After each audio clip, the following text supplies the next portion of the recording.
மனுஷன் ஆண்டவரை பார்த்து கேட்டானா, வாழ்க்கையில வேதனை தாங்க முடியலையே, ஏன் என்ன படைச்சீங்கன்னு கேட்டானா. அதுக்கு ஆண்டவர் சொன்னாராம், மகனே ஏன் இப்படி கதற, காக்காவை கவனிச்சு பாருன்னு சொன்னாராம். அப்பதான் இவன் காக்காவை கவனிச்சு பார்த்தான். காக்கா விவசாயமும் பண்றது இல்ல, அறுவடையும் பண்றது இல்ல, முடமுடையா சேர்த்து வைக்கவும் இல்ல.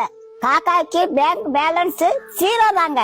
அதுக்கு பேங்க் அக்கௌண்டே கிடையாதுங்க. நம்புங்க, காக்கா போய் சொல்லாது. காக்கா யாராவது சாப்பாடு கொடுத்தா தனியா சாப்பிடாதுங்க. சித்தப்பாங்க ஓடிவாங்க, பெரியப்பாங்க ஓடிவாங்க, என் மச்சாங்க ஓடிவா, என் மாப்பிள்ளைங்க ஓடிவா, இந்த மகராச சோர்த்தராரு எல்லாரும் ஓடிவாங்க அப்படின்னு கூப்பிடும். ஒரு காக்கா செத்து போயிட்டா எல்லா காக்காவும் கூப்பாடு போட்டு ஆடும். அதுக்கு கடனும் கிடையாது, சுகர் பிரஷர் வியாதியும் கிடையாது. அது வாடகை வீட்டுல குடியிருக்காது, எல்லாம் சொந்த வீடு. இத கவனிச்சு பார்த்த மனுஷன் எப்பேற்பட்டவன்னு தெரியுமா? நேத்து ஒருத்தர் ஒரு மைய கடைக்கு வந்தாரு. கடைக்கு முன்னால ஒரு 100 ரூபாய் கிடந்துச்சு. இப்படி சுத்தமுட்டும் பார்த்துட்டு ரூபாய கார்ல போட்டு மீச்சிட்டு இப்படியே நின்னுட்டாரு.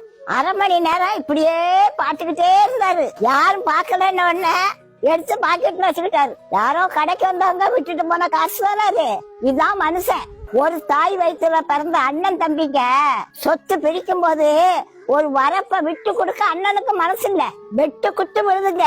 அண்ணன் நாசமா போடணும்னு தம்பி சூனியம் வைக்கிறாங்க. கள்ள புருஷனுக்காக தான் புருஷனுக்கும் பிள்ளைகளுக்கும் விஷம் வச்சு கொள்ளுவாங்க. எந்த காக்காயாது புருஷனுக்கு பிள்ளைகளுக்கு விஷம் வச்சு கொள்ளுதா? பாத்தீங்களா காக்காய்க்கும் மனுஷனுக்குள்ள வித்தியாசத்தை? அதனாலதான் ஏசப்பா காக்கா பார்த்தாவது திருந்துங்கன்னு சொல்றாரு.